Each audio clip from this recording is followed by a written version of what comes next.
toucher un tout petit peu.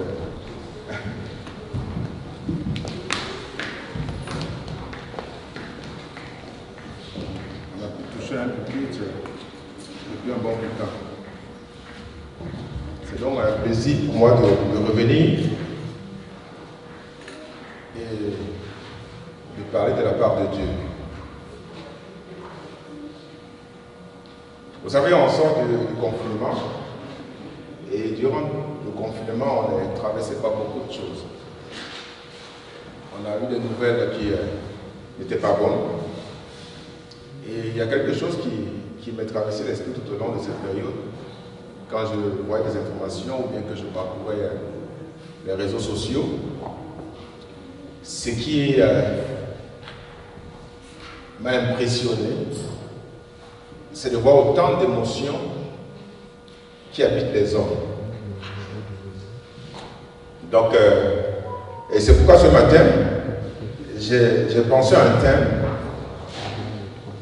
Le chrétien victorieux est celui-là qui a une bonne gestion de ses émotions. Parce que quand on voit à la télé ou sur les réseaux sociaux, je me rappelle de l'événement en date de George Floyd qui a été tué. J'ai pu voir beaucoup de personnes se transformer en évangélistes, en quelqu'un. C'est-à-dire les émotions envahissent le monde. Je me souviens, je disais à quelqu'un, ça va passer. Et on va encore tuer un mort. C'est passé. Les émotions n'ont rien changé. Ils ont encore fusillé un autre derrière avec cette balle. Et j'ai remarqué que nous sommes des humains. Dieu nous a créés à son image et à sa ressemblance. Dieu nous a donné la capacité de sentir les émotions. Mais c'est Dieu aussi qui nous a donné la capacité de bien gérer nos émotions.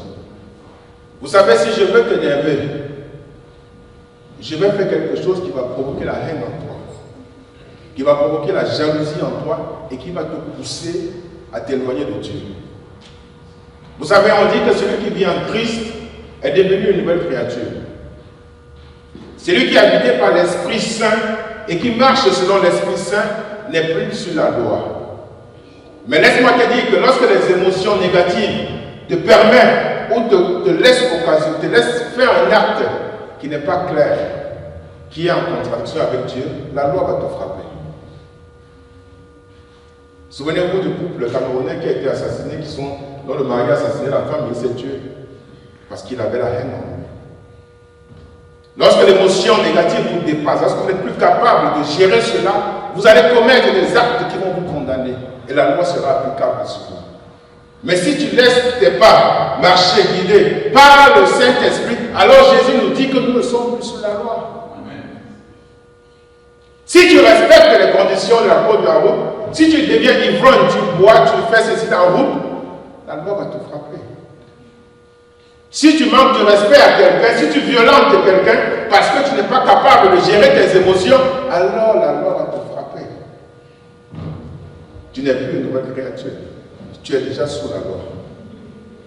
Et lorsque Dieu nous crée, il dit quelque chose dans Genèse 1, verset 28. Il dit Dieu le bénit et Dieu leur dit soyez féconds, multipliez et remplissez la terre et la assujettissez, et dominez sur les poissons de la mer, sur les oiseaux du ciel et sur tout animal qui se meut sur la terre. Dieu l'a dit à la création, quand il nous a créés, il nous a donné tout pouvoir. Nous l'avons certes perdu au jardin d'Éden, mais Jésus revient. Quand Jésus est venu payer le prix pour nous racheter, pour nous sauver, il le dit aussi dans Luc 10, verset 19, il le dit, voici je vous ai donné le pouvoir de marcher sur les scorpions, les serpents, et sur toute la puissance de l'ennemi. Toute la puissance de l'ennemi. La puissance de l'ennemi ici, tu peux voir en ça les émotions négatives que l'ennemi crée en toi pour te permettre d'agir. Mais Jésus dit qu'il t'a donné le pouvoir, il t'a donné la puissance de marcher. C'est tout ce qui peut te nuire. C'est tout ce qui peut te nuire. Et ça se voit tous les jours. Lorsque tu crois que tu es très bien avec Dieu, lorsque tu crois que tu évites tout le monde, tu es dans ton coin, tu pries, tu vas entendre le boomerang sur toi. et ça va créer quelque chose en toi et tu vas réagir. Pourquoi? Parce que tu n'es pas encore capable de gérer ces émotions-là. Et j'ai remarqué aussi que les problèmes que nous vivons chaque jour, les défis que nous avons chaque jour, c'est parce que nous n'arrivons pas à gérer bien nos émotions. Moi, j'ai analysé. Si j'ai un problème même chez moi, dans ma famille ou bien dans mon couple, c'est suite à quelque chose que j'ai entendu. C'est suite à une incompréhension et je n'ai pas été capable de comprendre pourquoi cela vient en ce moment précis. Et tu vas réagir. Et Dieu merci parce que quand je réagis, l'Esprit de Dieu me rappelle toujours que tu viens de chuter. Et on va recommencer. À chaque fois que tu laisses les émotions t'envahir et parler mal à quelqu'un et agir n'importe comment, Dieu va te rappeler que, allez, on va recommencer. Amen. Parce que les émotions, il y a des bonnes émotions, comme l'amour, parce que Dieu est amour. Mais il y a des émotions qui vont te pousser à poser des actes qui vont t'éloigner de Dieu. Qui vont te pousser à t'éloigner de Dieu. On va aller lire dans Galates. Galates 5.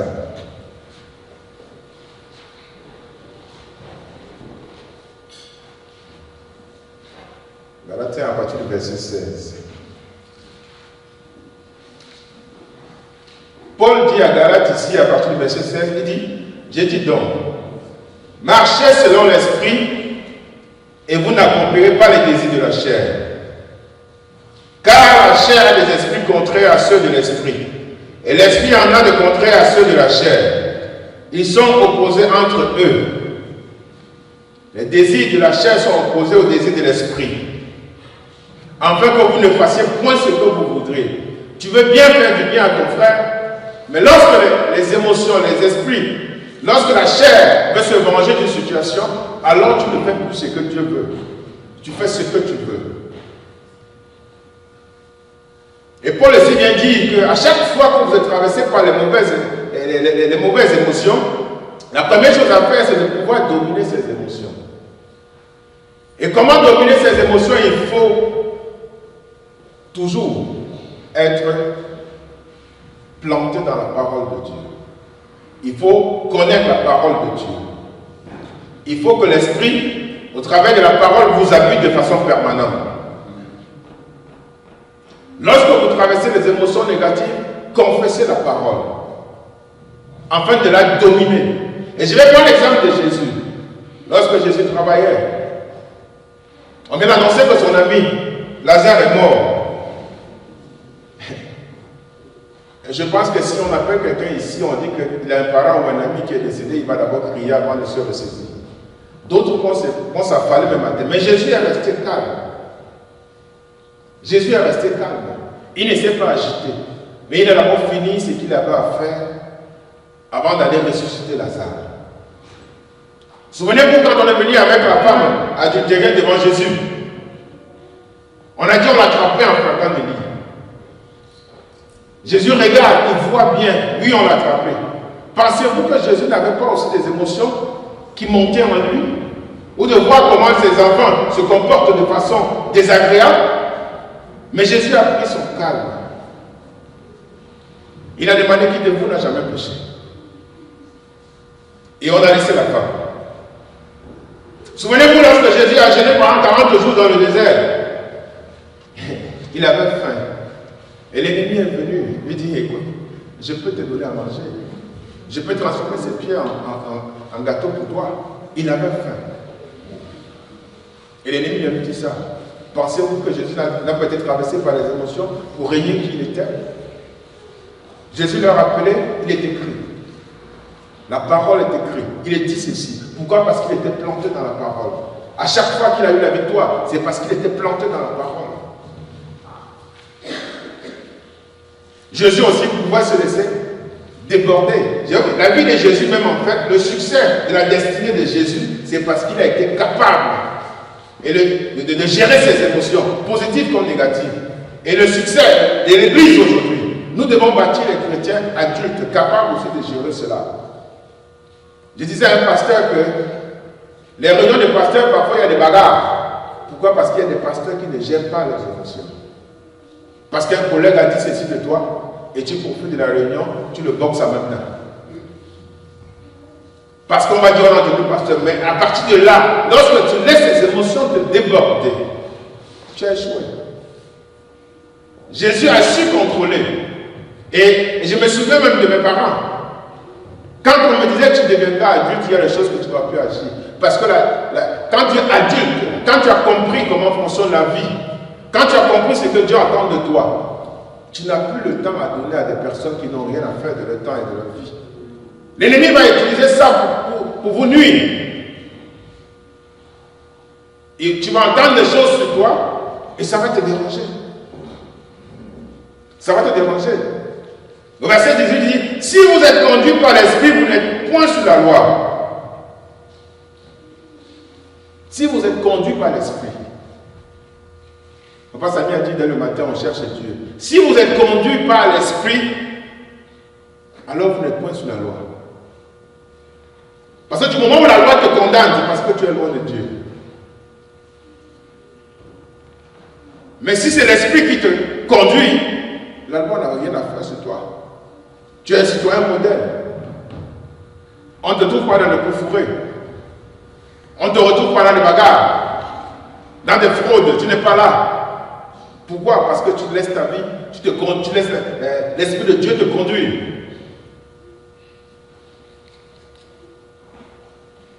Lorsque Jésus, le temps de Jésus est arrivé d'aller à la croix, il était à Gethsemane avec ses amis, ses disciples. Il savait ce qui venait. Jésus a pris peur. Jésus a vu comment il devait souffrir. Il a pris peur. Qu'est-ce qu'il dit à ses disciples? Restez là, moi je m'en vais prier. Lorsqu'il y a une émotion négative qui vous dépasse, retirez-vous. Prenez un temps de repos. Allez prier. Jésus est allé prier. Après avoir prié, il vient dire, ok, maintenant faites ce que vous avez à faire. Il est allé prendre la force pour dominer ces émotions qui venaient en lui, qui a créé la frayeur en lui. Il a vu ce qui venait, il a pris peur. Il a dit, mais est-ce que je vais m'en sortir dans cette histoire? Est-ce que je vais pouvoir y arriver? Au lieu d'agir précipitamment, de dire qu'au tas quand tu entends quelque chose, parfois prends un peu de recul et pose-toi les bonnes questions. Pourquoi il fait ça? Pourquoi cela arrive aujourd'hui? Pourquoi quelqu'un que je pensais être mon ami dit ceci aujourd'hui?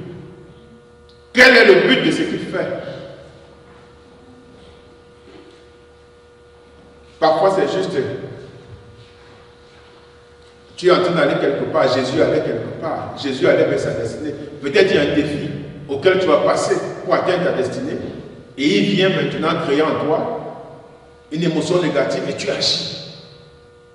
Et tu repousses encore ta destinée. Mais Jésus a dit, il est rentré prier. Il a vu la mort venir. Il a dit, bon, si c'est ma coupe, je vais la boire.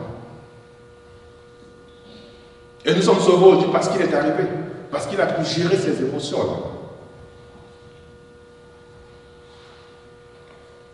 Il faut toujours questionner l'esprit de l'émotion qui vous anime. Il faut toujours questionner, mais pourquoi cela? Pourquoi je me sens mal? Pourquoi j'ai la haine en moi? Pourquoi j'ai la jalousie? Pourquoi je dois faire ceci? Pourquoi ce que j'entends veut me pousser à réagir négativement et m'éloigner de Dieu? Et l'ennemi, c'est ça. L'ennemi passe toujours par ça. Il va créer en vous une émotion négative et qui va vous permettre de poser une acte qui va vous rendre condamnable sur la loi. Pourtant, vous êtes affranchi de la loi.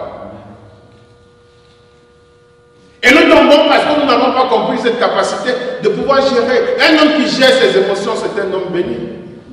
C'est un homme qui n'a pas de tension. C'est un homme qui n'a pas de palpitation. Ce sont les maladies qui existaient même plus avant. Parce que les hommes avaient compris cela. Un homme qui gère ses émotions. C'est-à-dire que tu es homme d'affaires, tu te lèves un matin, on dit qu'on a fini ton compte. Regarde, la fraude a fini. Les vendeurs ont fini ton compte, tu restes comme ça, on dit que ton compte est vide. ça va te monter dedans, la haine. Tu vas, je me rappelle en Afrique, si quelqu'un t'a volé, partout où tu passes, on a trouvé un bandit, tu dois chercher le boudin pour l'assommer. Parce qu'au travers de lui, tu veux te venger. Parce qu'au travers de lui, tu te souviens que j'avais perdu quelque chose, il faut que je le frappe bien. Mais tu viens de te laisser déborder par une émotion. L'émotion positive que Dieu veut, c'est l'amour. Aimer les gens. Pardonnez même quand vous êtes coupable. Demandez pardon. Même quand tu n'es pas coupable, demande pardon. Parce que ça te grandit. Ça te laisse hors de la loi. Mais si tu ne le fais pas, je vous assure, beaucoup d'entre nous sommes les prisonniers ambulants. Parce que la loi nous a déjà condamnés. Verset 19. Or, les œuvres de la chair sont manifestes. Ce sont l'impudicité, l'impureté, la dissolution, l'idolâtrie, la magie, les inimitiés, les querelles, les jalousies, les animosités, les disputes, les divisions, les sectes, l'envie, l'ivrognerie, les excès de table, les choses semblables. Je vous dis d'avance, comme je l'ai déjà dit, que ceux qui commettent de telles choses n'hériteront pas le royaume de Dieu. Parce que la loi va s'en charger d'eux. Et ce qui vient de citer là, ce qu'on vient de citer là, ce sont les œuvres de la chair. Les œuvres de la chair vont vous rendre coupable. Et je vais vous raconter l'histoire de... Je vais prendre l'exemple sur les enfants de David. Amnon, il voit sa sœur.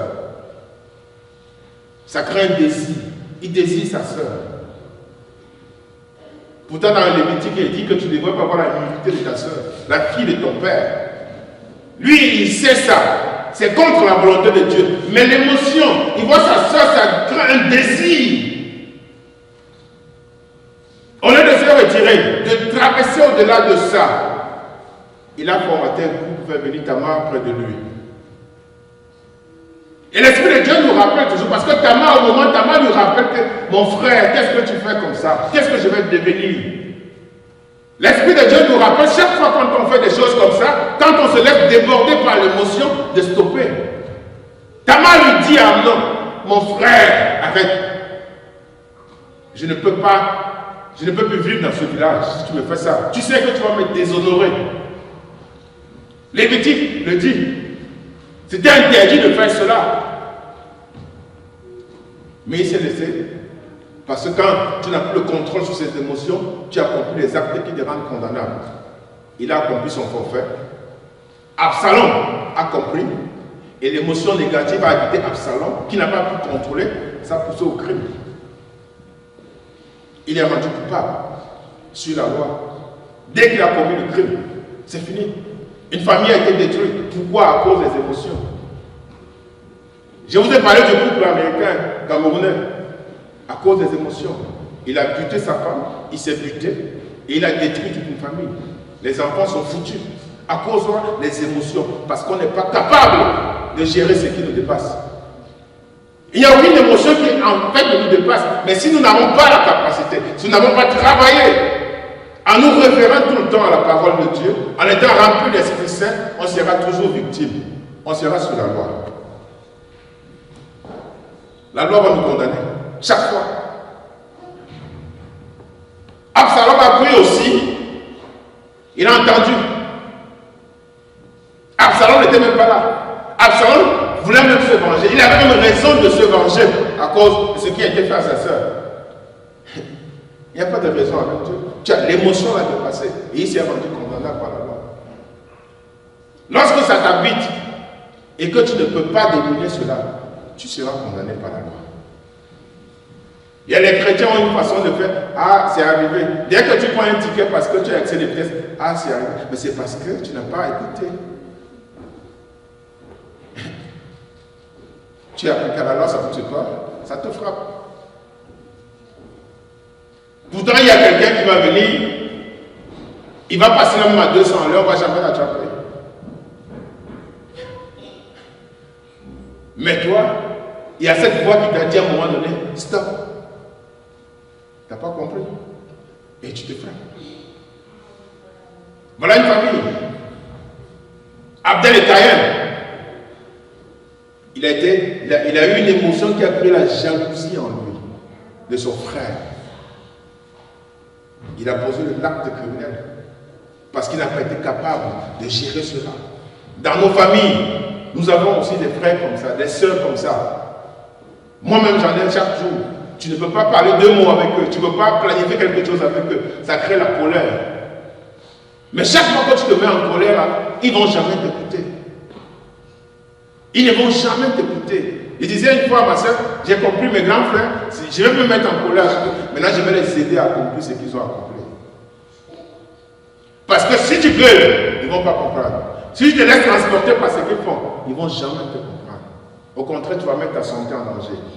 Bientôt, on va dire que tu as la tension, tu as la palpitation, tu as tout ce qui vient avec la colère et tout ça. C'est en toi et ça va te détruire seul. Pourtant, la volonté de Dieu, c'est que nous vivons paisiblement sur terre. Que nous traversons cela pour mener une vie paisible. Mais le fruit de l'esprit, c'est l'amour. Celui qui est constamment dans la parole, celui qui est constamment dans la méditation, c'est l'amour. Voilà l'émotion positive qu'il faut avoir. Il faut avoir l'amour, la joie, la paix. Comment un homme qui manifeste l'amour, la joie, la paix, la patience, la bonté, la bénité, la fidélité ne peut pas être heureux? Comment il ne peut pas être en santé? Je vous assure, bien aimé, tous les problèmes qu'on vit, c'est parce qu'on gère mal nos émotions. Et l'ennemi le sait. Il suffit que tu aies un projet, tu fais des économies. Madame comme monsieur, quelqu'un prend, il s'achète, et ça va t'énerver. Et tu vas dire des mots méchants à ta femme ou à ton mari. Tu vas sortir parce que l'émotion, la colère t'a dépassé.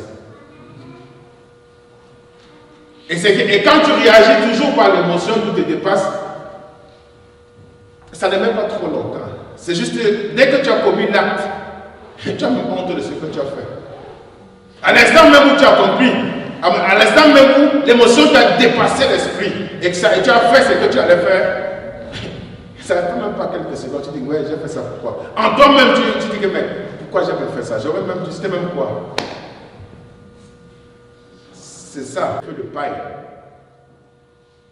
Si nous sommes des hommes, si nous sommes des femmes valables, nous devons d'abord nous entendre nous-mêmes et bâtir une force qui va changer notre environnement et le monde. Mais si nous les sommes transportés, Jésus le dit, vous allez pleurer. Mais ceux qui ont créé cela, ceux qui ont occasionné cela, moi-même je peux créer des émotions pour déstabiliser mon adversaire. C'est comme quelqu'un qui est charitable. J'ai vu des gens, lorsque vous êtes victime de quelque chose, d'un malheur, il vient, il cotise. Demain matin, il dit qu'un feignant comme ça, je l'avais donné même mon argent quand il était en deuil. Ça, c'est quelqu'un qui change comme ça. Il t'a aidé, mais demain, il se moque de toi. Ça, c'est quelqu'un qui vit de façon émotive.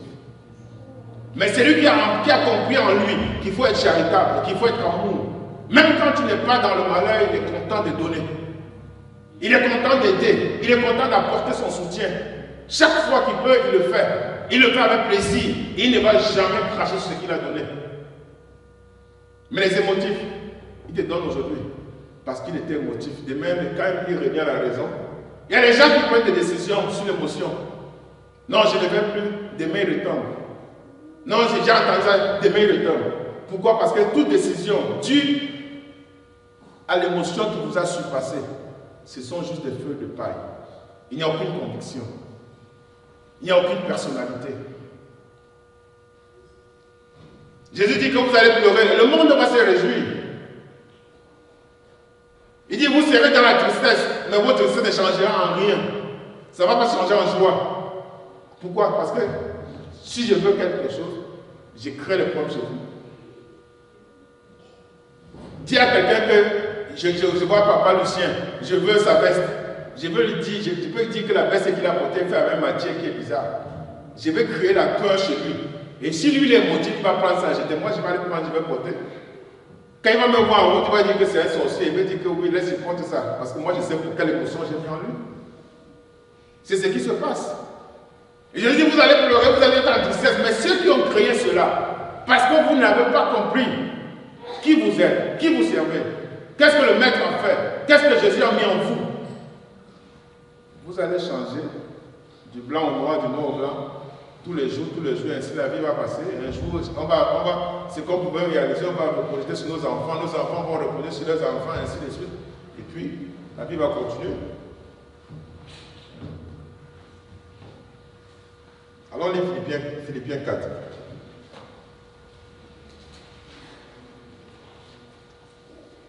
Verset 12. Paul dit, je sais vivre dans l'humiliation et je sais vivre dans l'abondance. Paul dit qu'en fait, moi, ce que j'ai compris de cette histoire, c'est que même si on m'humilie, j'ai connu l'humiliation, les gens m'ont insulté, les gens m'ont traité de tous les noms. Moi, je suis déjà blindé pour ça. J'avais pas l'argent, j'ai vécu. J'ai manqué l'argent même pour payer quelque chose, j'ai vécu. Même quand j'en avais beaucoup, j'ai vécu. Ce qui fait qu'il est blindé. Il n'y a plus aucune émission qui peut le faire changer.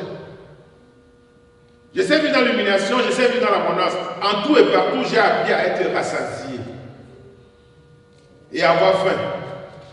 À être dans l'abondance et à être dans la disette. Verset 13. Je puis tout par celui qui me fortifie. Vous êtes ce que vous êtes parce que celui qui est en vous vous fortifie. Il n'y a personne qui peut faire changer ça. Je dis souvent à certaines personnes que je suis fier de moi, je parle avec autant d'assurance et de fierté parce que je sais ce que je suis. Ce que tu dis n'est pas ma terre. Ce que tu dis n'est pas ma terre. Lorsque j'ai compris ça, parfois j'arrive même j'entends même des deuils les plus tragiques. On me dit, mais ça te dit que j'ai dit que c'est comme si je ne sens même plus d'émotion. Je ne me laisse plus. Parce que quand je vois, même en plein deuil, au lieu de regarder le corps, je regarde ceux qui sont autour. Parce que je vois beaucoup d'hypocrites. Parce que la personne, quand elle était malade, on ne l'a pas donné un médicament. Mais je vois beaucoup d'hypocrites qui pleurent. Je me désole. Vous créez l'émotion maintenant, ça va changer quoi? Il est mort. Et moi, nous vivons, comme disait quelqu'un. Agissons quand on peut. N'attendons pas que l'émotion soit là. Oh non, je vais plus. Tout ce que vous allez prendre comme sur le fait d'émotion, ça va aller. Paul dit, moi je suis déjà blindé pour ça. Qui vente et qui neige, que j'ai l'argent ou pas. La peur même de ne pas avoir l'argent pour payer ses factures, ça crée en toi l'émotion. Ça crée en toi une émotion négative qui te pousse à faire des choses. Parfois, ça te pousse même à aller truquer dans tes comptes. Parfois, ça va te pousser d'aller encore t'endetter. Mais si tu dis à ton père, c'est toi qui m'as donné, je n'ai pas d'argent. Qu'est-ce qui advient, je vais supporter. Je vais supporter. C'est toi qui m'as donné. Et j'ai dit que je veux ça pour payer ça. Tu ne me donnes pas.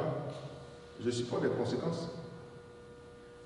Mais ceux qui sont dépassés par les émotions vont refuser de supporter les conséquences, vont encore créer d'autres poches de dépenses pour pouvoir faire ce qu'ils ont à faire. Et ils vont entrer dans un engrenage qui ne va jamais sortir. Paul dit, moi je suis zéro. Je suis dans l'abondance, j'ai vécu.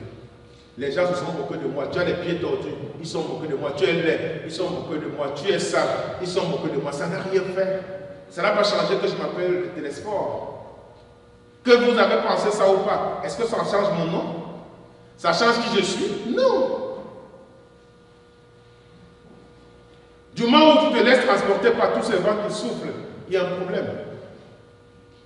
Problème de personnalité, problème de gestion des émotions. En soi, bien-aimé, Dieu veut que nous menions une vie saine sur terre. Il veut que nous soyons en santé. Il veut que nous soyons prospères. Jésus est venu accomplir sa destinée parce qu'il a pu gérer ses émotions. Jésus a eu des violentes émotions. Même quand il partait sur la croix, on a dit que sauve-toi toi-même. Tu nous dis que... Quand il y a une façon de le défier, il n'a pas réagi par défiance. Il ne s'est pas laissé emporter par l'esprit de gloire, dire à cet homme que, écoutez, je suis ceci. Non. On l'a humilié, on l'a frappé, on a craché sur lui. Ça n'a pas changé qu'il est resté Jésus. Il n'a pas agi pour montrer que je suis ceci. Il n'a pas démontré par force que je suis ceci. Non. Du moment que ça ne change rien en ce qu'il est, il a fait sa chose. Il a accompli sa destinée. Il est vrai que nous avons été créés pour ressentir les deux émotions. C'est-à-dire que nous sommes créés à l'image de Dieu. Ça veut dire que Dieu, c'est un Dieu amour. Nous avons été créés pour être une personne amour. Nous avons été créés pour être une personne qui ressent aussi les émotions négatives. Mais ce qui est bien, c'est qu'il nous a donné la capacité, le choix surtout, de gérer nos émotions. Tu as le choix. Si l'émotion qui vient te pousser à commettre des choses t'emporte, alors il y a un problème. Mais si c'est que c'est des actes d'amour, des actes de joie, des actes de paix, oui, tu es avec Dieu, tu restes proche de Dieu. Il dit qu'il t'a donné la capacité de le faire. Quand tu n'accomplis pas la volonté de Dieu, alors la colère de Dieu te frappe. Abel et Caïn. Lorsqu'il a été pris de jalousie et qu'il a tué son frère, la colère de Dieu était sur lui. Lorsque tu accomplis un acte irréparable, la colère de Dieu est sur toi. Même quand tu tombes dans la fornication ou bien dans l'infidélité, c'est parce que tu as vu, ça t'a intéressé, ça a créé en toi l'émotion. Et tu sais que ce que tu vas faire n'est pas bien. Du moment où tu te laisses transporter par le désir de ce que tu as vu, entendu, et que tu accomplis l'acte, tu es loin. La loi, le divorce est prononcé. La loi va vous déclarer séparés. Parce que vous êtes déjà victime de la loi. Mais si vous restez dans l'optique, si ça arrive, on ne dit pas que vous n'allez jamais ressentir cela, ça viendra toujours. Mais vous avez la capacité de gérer ces émotions. Du moins, si vous souhaitez mener une vie paisible sur terre, en restant en santé. Laissons que Dieu nous aide ce soir, ou cet après-midi, à contrôler nos émotions. Moi, ce que j'ai compris, c'est qu'en tant que chrétien, nous devons avoir la capacité de gérer nos émotions. Nous devons gérer ça de façon, nous devons être un modèle même dans cette gestion d'émotions-là.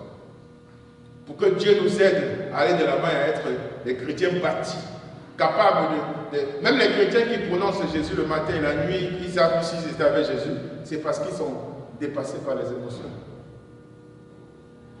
Parce que dès que quelqu'un te convainc que Jésus là, est-ce qu'il a même existé? Ça crée le doute en toi, tu changes.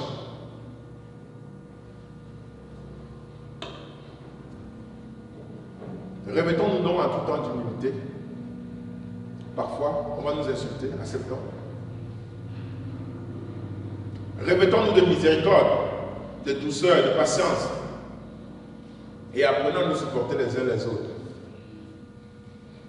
Pardonnons nous-mêmes, même quand tu as raison ou tort. Et l'esprit de pardon. À partir de là, vous voulez avoir la capacité de dominer vos émotions? Méditez la parole.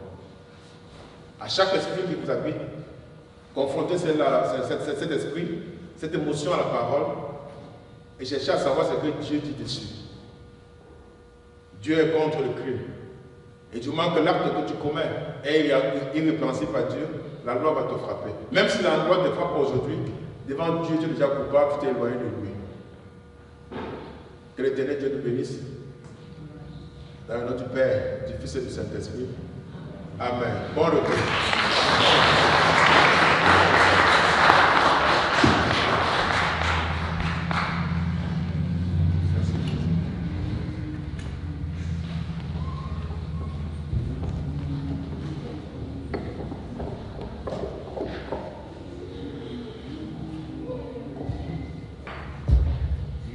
Amen, amen. Est-ce que nous pouvons acclamer très fort?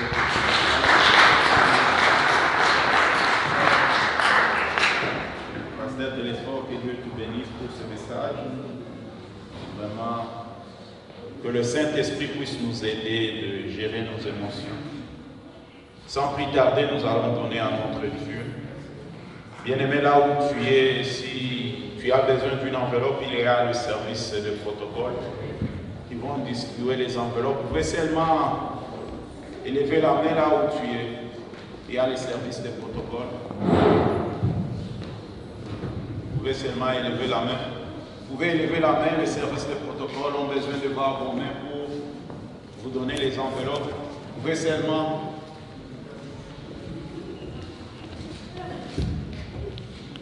Vous pouvez seulement... Il y a quelqu'un qui va...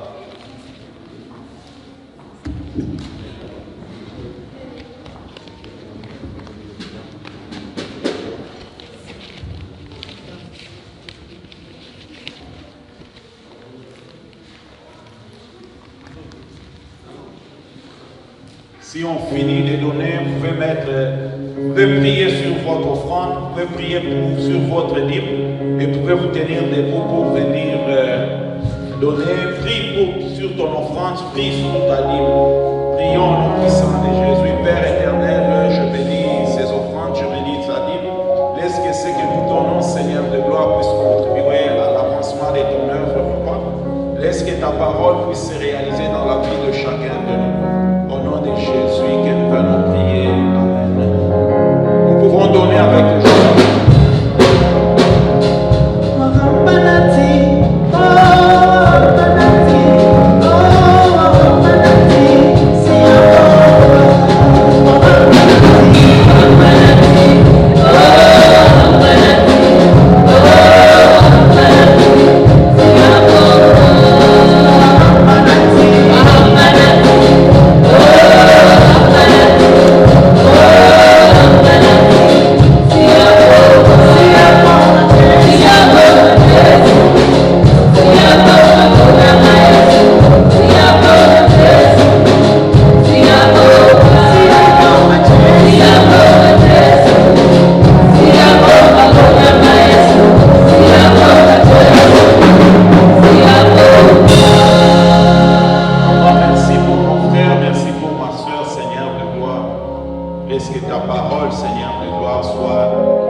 Sans plus tarder, nous allons passer au communiqué. Les communiqués, très importants. Il fallait que nous puissions suivre les communiqués. Chaque mercredi, on rappelle à toutes les femmes, il y a toujours la prière en ligne. Et vous pouvez vous connecter quand on va vous envoyer les liens. Et chaque jeudi, nous avons les services ici à partir de 19h. On encourage à tous les fidèles de l'église El Shaddai de venir au culte de jeudi. Jeudi, tu es à la maison, tu n'es pas au travail, tu n'es pas aux études. Viens, on va prier ensemble. Le jeudi, c'est comme le culte de dimanche. Et chaque vendredi, il y a l'étude biblique. Et vous pouvez vous connecter, on va envoyer les liens, on envoie. Et vous connectez chaque vendredi, on a l'étude biblique, c'est très important. Et samedi, il y a la répétition de la chorale, il y a aussi les racontes des hommes. Si on envoie un lien, vous pouvez toujours vous connecter. Et notre culte est chaque dimanche à partir de 14h. Et je vous supplie, je vous encourage d'être là avant 14h. On n'a pas de marge de manœuvre. Le service, c'est de 14h à 16h. Et vous savez que cette salle, ce n'est pas notre salle. On n'a pas de marge de manœuvre. Et j'encourage le choriste d'être là. Parce que nous sommes dans une situation très compliquée.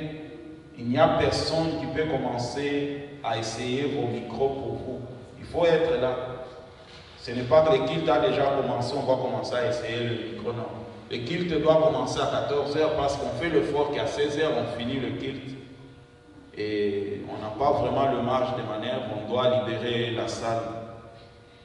Et c'est ça, c'est que nous devons faire l'effort. Parce que 14h06 jusqu'à 14h, faisons l'effort d'être là à 14h moins 5, à 14h moins 2, à 14h juste. Mais si tu es au programme, fais l'effort d'être là à 13h45.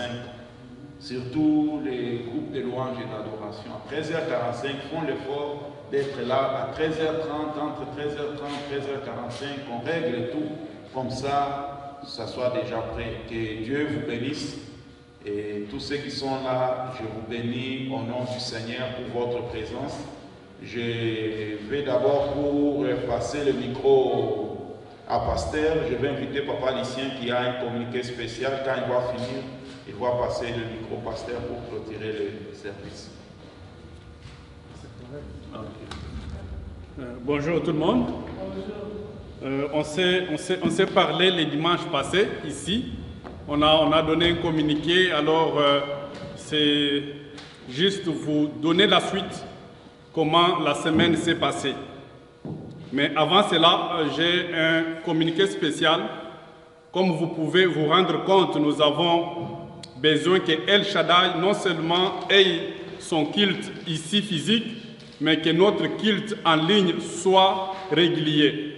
Ça permet aux familles qui ne sont pas avec nous ici de suivre les cultes en direct. Il y a aussi des familles qui, pour des raisons de Covid, ont des enfants à la maison et doivent suivre les cultes en direct.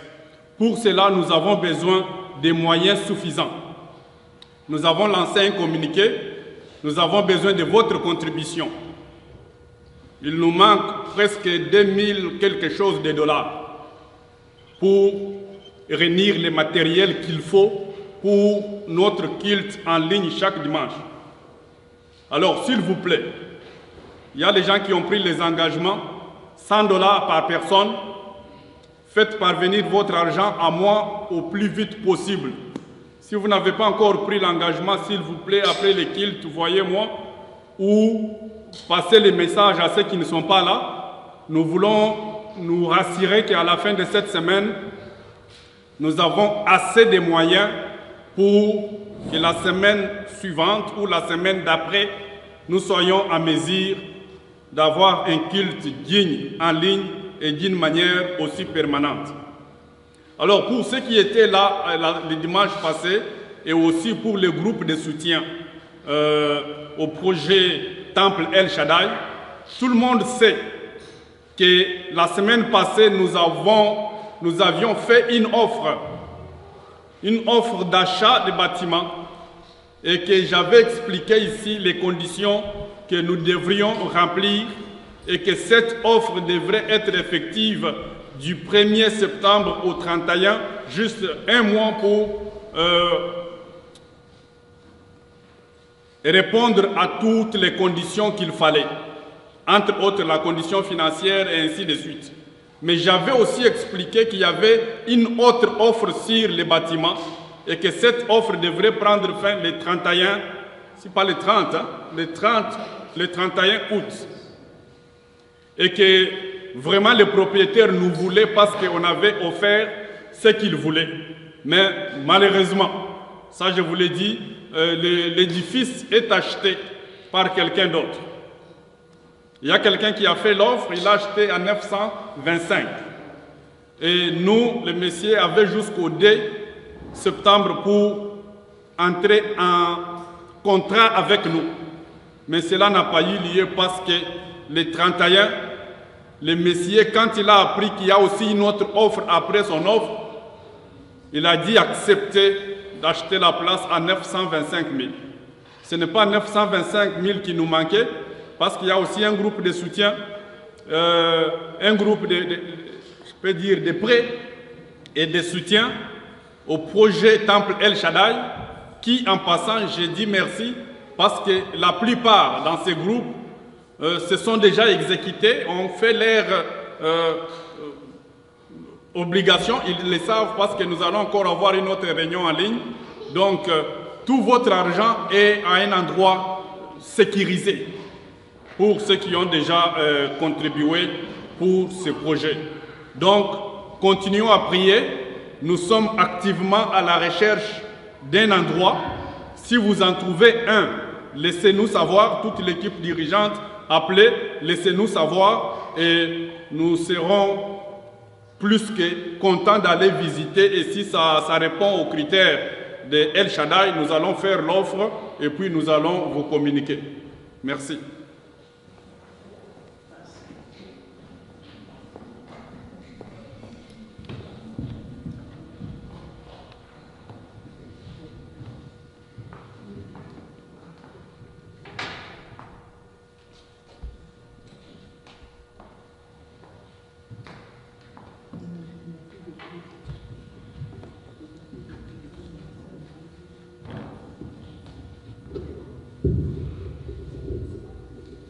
Amen. Oui, nous disons merci pour la présence de chacun de nous. Avant que nous puissions nous séparer, nous avons seulement deux communiqués importants pour chacun de nous. Le premier communiqué, dimanche prochain, nous allons prier pour les enfants, les étudiants, pour le retour à l'école.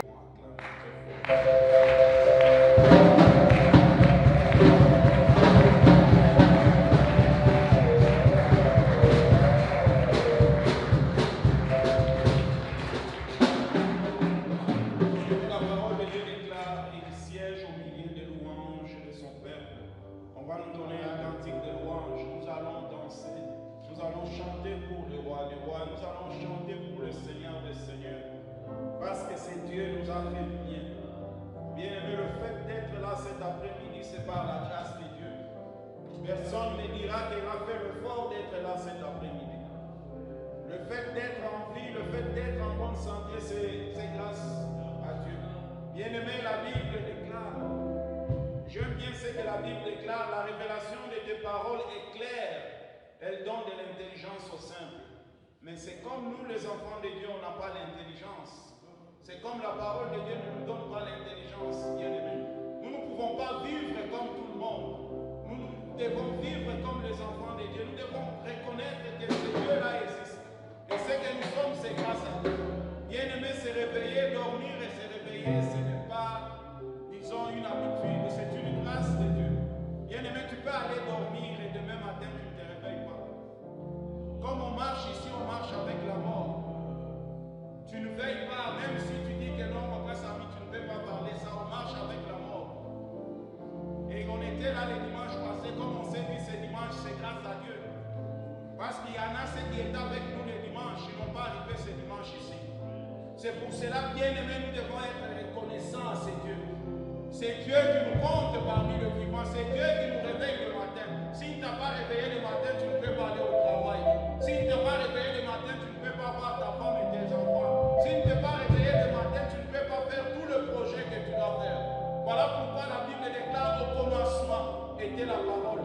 Et la Bible nous dit que cherchez premièrement. Et quand tu te réveilles le matin, premièrement c'est Dieu. Premièrement c'est Dieu. Voilà pourquoi, bien-aimés, nous reconnaissons Dieu. Je suis en bonne santé parce que Dieu m'a donné la bonne santé. Je suis en vie parce que Dieu m'a donné la vie. Bien-aimé, je travaille parce que Dieu m'a donné le travail. Mais c'est cette intelligence-là. C'est comme nous les chrétiens, on n'a pas ça. On commence à vivre comme le païen. On se réveille, on fait toutes choses. Dieu est devenu comme second hand pour nous. Mais bien-aimé, nous devons reconnaître que Dieu doit prendre la première place dans notre vie. Dieu doit prendre la première place dans notre vie. Voilà pourquoi nous devons honorer ce Dieu-là dans tout ce que nous faisons. Nous devons honorer ce Dieu-là.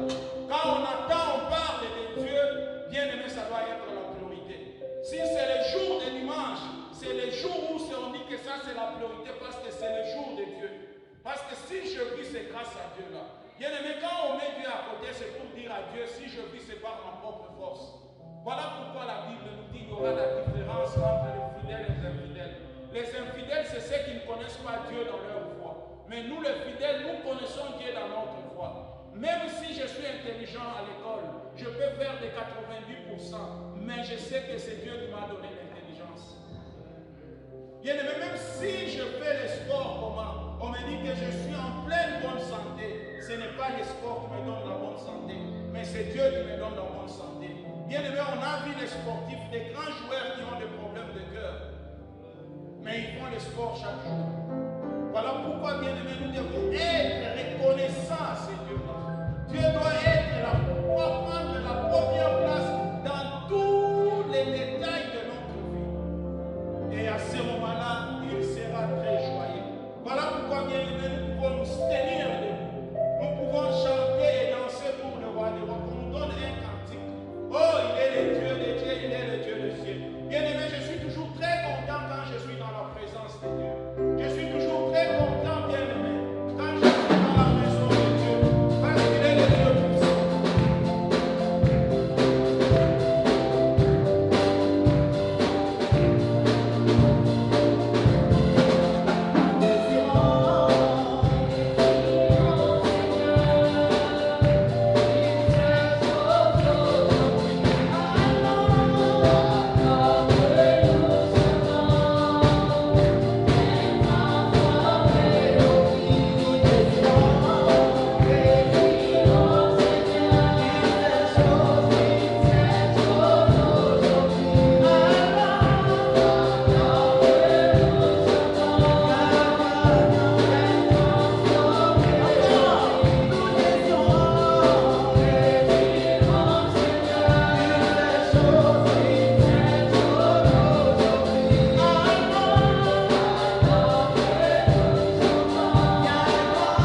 c'est la raison pour laquelle j'encourage même les familles de venir à l'église.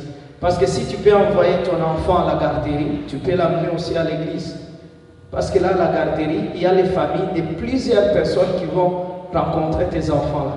Si tu peux envoyer tes enfants à l'école, tu peux les amener aussi à l'église. Parce que dans le bus même de l'école, il y a des enfants qui viennent de 20, 30 maisons.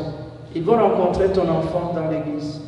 Et dans le bus, à l'école, la même chose. Ils vont rencontrer ton enfant. Dans la classe, s'ils sont 15, c'est 15 familles qui sont là. Et c'est la raison pour laquelle, si Dieu ne protège pas, ceux qui protègent en vain. Et je pense qu'à l'église, c'est la place la plus sécuritaire. C'est là où se trouve Dieu. Et c'est là où se trouve celui qui peut nous protéger. Nous allons prier pour les enfants quand ils vont aller à l'école. Oui, certainement, il y a des enfants qui vont suivre en ligne, mais laisse-moi vous dire, un enfant de 4 ans, de 5 ans suivre en ligne, ça ne l'aide pas. Ça n'aide pas, ça peut aider un adulte, mais un enfant de 7 ans, 8 ans, tu le laisses en ligne, il est en train de blaguer toute la journée. Il a besoin d'être avec son enseignant, il a besoin d'être avec ses amis pour se développer. C'est un cadre que les diables n'aiment pas, que les enfants se développent bien, mais nous devons toujours prier pour les enfants et les laisser aller à l'école. C'est une bonne chose parce que c'est les milieux où ils peuvent se développer bien et facilement, au lieu de les laisser à la maison sur de petits écrans là, tout simplement. Donc, dimanche prochain, nous allons prier pour tous les enfants, les étudiants, même si vous allez suivre en ligne, nous allons prier pour que Dieu qui donne l'intelligence et la sagesse puisse bénir et donner l'intelligence avec les débits, Seigneur, de la rentrée académique scolaire pour nos frères et sœurs. Et deuxièmement, donc c'est samedi prochain que les cours qui va commencer pour la formation des serviteurs et des servantes à partir de 10h. De 10h à 12h, c'est un cours qui est très important pour chacun de nous. Laisse-moi vous dire, la Bible nous dit, mon peuple périt par manque de connaissances. Beaucoup de gens qui viennent à l'église, ils sont ignorants de la parole de Dieu. Beaucoup. Même ceux qui ont fait plus de 10 ans, on a remarqué qu'ils ne connaissent pas Dieu. Ils ne connaissent pas la parole de Dieu. Ils viennent seulement par habitude. Et ils connaissent par-ci, par-là.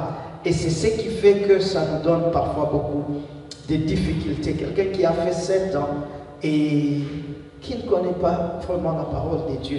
Et ce que nous devons le faire, la Bible nous dit, mon peuple périt par manque de connaissances, pas par manque de prière. Tu peux prier beaucoup, mais la prière ne te donne pas la connaissance de la parole de Dieu.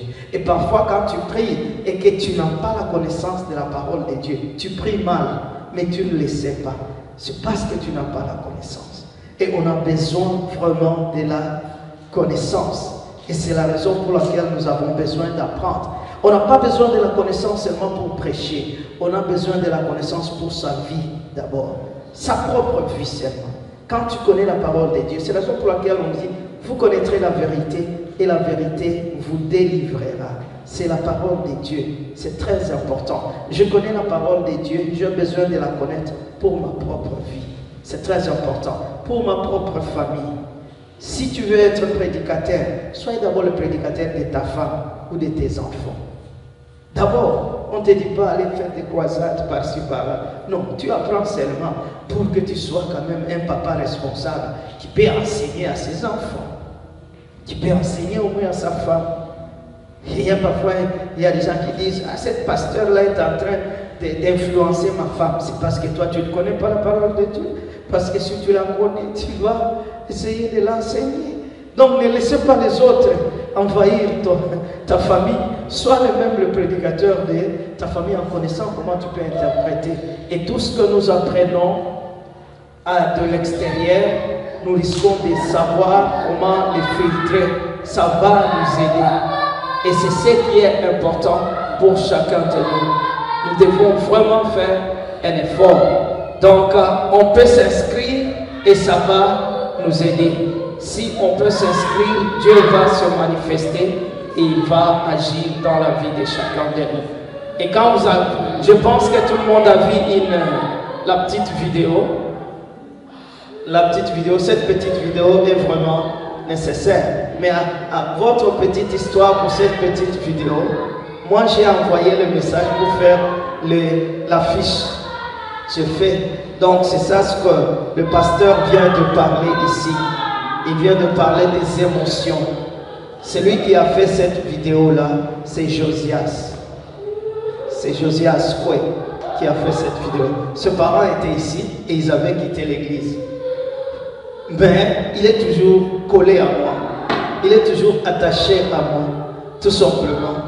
Quand j'ai envoyé pour l'affiche, il m'a dit, pasteur, ça c'est pas seulement pour l'affiche, il faut que je vienne te prendre une petite vidéo. Lui-même, il est venu avec ses propres matériel, mais prendre cette petite vidéo. Il m'a dit, la vidéo serait mieux que l'affiche. Et il a agi. Il a agi. Donc c'est quelque chose de mieux que nous puissions vraiment le faire. Donc j'encourage chacun de nous à s'enregistrer et à suivre pour ta propre vie. C'est seulement chaque samedi de 10h à 12h. Pour ceux qui travaillent un samedi sur deux, on va l'enregistrer. Il y aura des supports audio pour les samedis que tu pourras manquer. Alors, nous allons nous mettre debout, nous allons prier le Seigneur. Éternel Papa, nous te bénissons, nous te rendons grâce. Nous te disons merci parce que toi, tu es notre Dieu. Merci pour cette semaine qui commence, éternel Dieu Tout-Puissant, pour tes enfants. Merci, tu as permis à tes enfants de quitter de leur maison pour venir t'adorer et te louer. Oh, qu'il est beau, qu'il est agréable que tes frères demeurent ensemble. C'est là que tu déverses de bénédictions et de bénédictions en abondance. Merci parce que tu as béni ton peuple aujourd'hui. Tu as béni ton peuple même à travers la maison là où ils suivent, éternel Dieu Tout-Puissant. Laisse que cette semaine qui commence, éternel Dieu des armées, soit une semaine de bénédiction exceptionnelle. Soit une semaine de miracles et de prodiges dans la vie de tes enfants. Éternel Dieu Tout-Puissant, laisse que ta face luise sur ton peuple. Laisse que, Seigneur, ta grâce accompagne ton peuple durant cette semaine. Que tu sois au-devant de ton peuple comme un guide et derrière ton peuple comme un berger. C'est dans les noms précieux, les noms glorieux de notre Seigneur Jésus, lui qui vit et qui règne pour les siècles des siècles. Amen. Acclamons le Seigneur et bon dimanche à chacun de nous. Que le Seigneur vous bénisse.